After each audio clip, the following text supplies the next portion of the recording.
speak to the Secretary General of KOTU, Francis Atwoli, who's been sitting nicely, patiently. Actually, hasn't been in this show for nearly 2 years, I think. No, 7 months. Oh.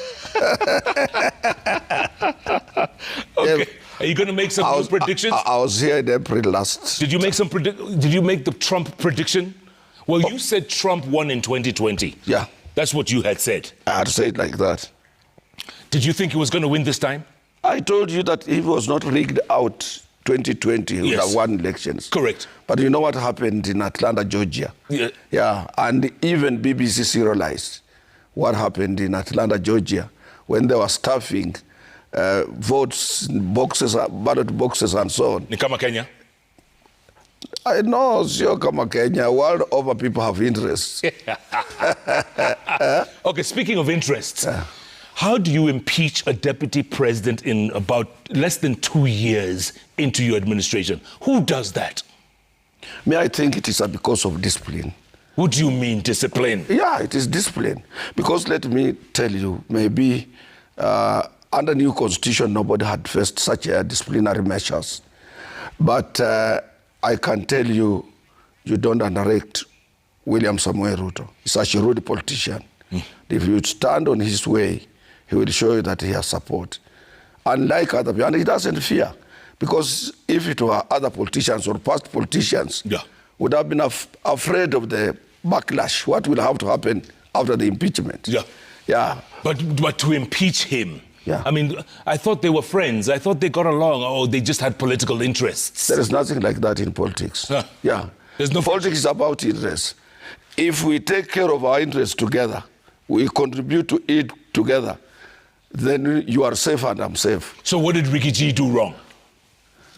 I think he dug his own grave. Because talking of Mount Kenya all the time and creating more enemies as a deputy president, it was not a good way. And he hardly went to other places also, trying to bring Kenyans together, trying to show that he's a national leader. He was always talking about protecting the interests of Mulima. How can you do like that? And he thought that maybe with Mulima and people from Mulima behind him, nobody can touch him. He misjudged a lot of things, he miscalculated a lot of things, and he played what we call political miscalculation of his own moves. Is he finished? I think so, because now with the impeachment and the way he will be out of politics, it is not easy to come back. Because even those people right now who are telling him, oh, you come and join us, they have their own interest. They might just use him for the purposes of getting maybe meager or any support from central Kenya, but eventually he will still be dumped away. Mulima is very restless right now, extremely restless. Yeah, but because of him, you know, let me tell you, Jeff, the Mulima politically, socially, and economically is very important to Kenyans. But you, as a leader, you don't put Mulima in a jeopardized position like what Rigathi has done. They are in business. They have friends all over. The Mulima people are everywhere in Kenya. And they need somebody who is a unifying factor, somebody who can bring them together, somebody who can bring them together with other communities of the Republic of Kenya. But if you use a language of isolation such as Rick G, then you are putting your people in jeopardy. Saying, oh, now we will, recently I had him and I said, why does he really have advisors? You know, there is no weak government. I've told you on this bench, Jeff, time and again, that there is no weak government. There isn't in the world. But for you to avoid and protect your people, you must have a talent, political talent of moving your people into the right direction. Because in this bunch of people, in this group of people, we have business community people, we have professionals, we have people who are in the government, we have people who are aspiring to be in government, we have people who have already done interview, we have people from Mulima in high positions. How do you protect them when you are causing a collision, a big collision with other members of other communities?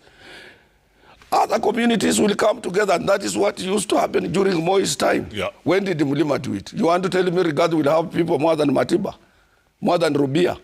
People I saw by myself, if you can remember, when Matiba came to this country. Yes. And then formed his Ford Asili. You could think Moi will go the other day, but people came together and said, what is these people from Mulima saying? They want to show us that they have numbers. Let's come together now. You think he got too arrogant? Very much arrogant. And he thought maybe if anything happened, Mulima would be behind him. Mulima, who was behind him when he was being impeached? No any demonstration, no anything. Yeah. Because people don't want to lose their daily bread, daily business, daily fortunes, because they are fighting to an individual who has gone astray. Yeah? That is the truth of the matter. But you know, they always said that Kindiki was the first choice in the first place. Absolutely Kindiki correct. was the first choice. Yeah. And then this man, you know, he You know, he's a Kifua man. Yeah, that's why I can sum up him as a Kifua man. Because if he had advisors, he wouldn't have gone that far. Yeah, and he would have also read about the past vice presidents we have had in this Republic of Kenya, even before the promulgation of this new constitution. Yeah. If you are a vice president, behave as a vice president. like Moi. Yeah. Be quiet. Yeah. And also plan quietly, and he will be there.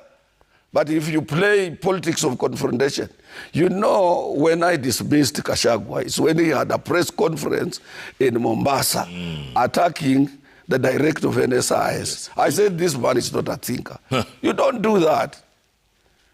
Those are trained people. Those have their own departments. Those sometimes you can know where they are. They are even in your house. That's their training. Yes. Yeah. And you go up there and let me tell you, this boy called Nurdin Haji. He's the well-placed, well-educated. He had his professional education in Australia. And he's very much fast, he's quiet, you can't know what he's thinking about. And then you say his work is to do business in the government. You think President William Ruto did not have advisors to pick him? That position is very sensitive. Before you pick somebody, you have got to be advised by the state. Yeah. And other people even outside the state. And Kenya is faced with the hostile, sometimes neighbors. And you don't go out as a person who sits on the Security Council or Security Government National Security Committee, and you come out instead of discussing such things inside the boardroom. So I said this man has already failed. I dismissed him from that day. Mshenzi. Sana. Huh? Sana. Yeah. And I don't think whether he will raise his head up. He can do all what he can. He can join Kalonzo Musyoka 1,000 times. But it will not be easy for him. It will be an uphill task for other people. So I'm telling Kenyans on a national television that please, if there is somebody, let him move closer to that brother of ours, yes, former vice deputy president, yes, and advise him to go slow, redress where he went wrong, yeah, think properly, have advisors, have a roadmap that is very calculative, yes, move quietly. And if it were me, I would have thanked the president for having given me those 2 years, supported me for those 2 years to be his deputy. SG, I want to talk more about that. And also, is there an opposition in Kenya? Does it exist? Is there anything like an opposition? I want you to tell me that after the break. And also, moving forward, man, the mountain, yeah, Imelipuka. And then now the president is moving towards the lake. You saw the event. When you are in that position, let me tell you, brother Jeff, yeah, anybody, you can attract masses from anywhere, so long as you say we are working with so and so. Finished. Kusha. Finished. Huh? Finished. That is the truth of the matter. Yes. Yeah. Now the president can attract support from any corner of the Republic of Kenya. Yeah. But Northeastern is quiet. Very quiet. Western is quiet. Quiet. Yeah. Nyanza now is quiet. Yeah. Go, and then the Rift Valley, of course. Yes. Go to Coast is now quiet. Ah, yeah. And Baba, by the way, Baba, atapata ile kazi? Tapata. Goja. Secretary General Kotu Francis Atwoli is in the house. You know, he doesn't hold anything back. He calls it like he sees it.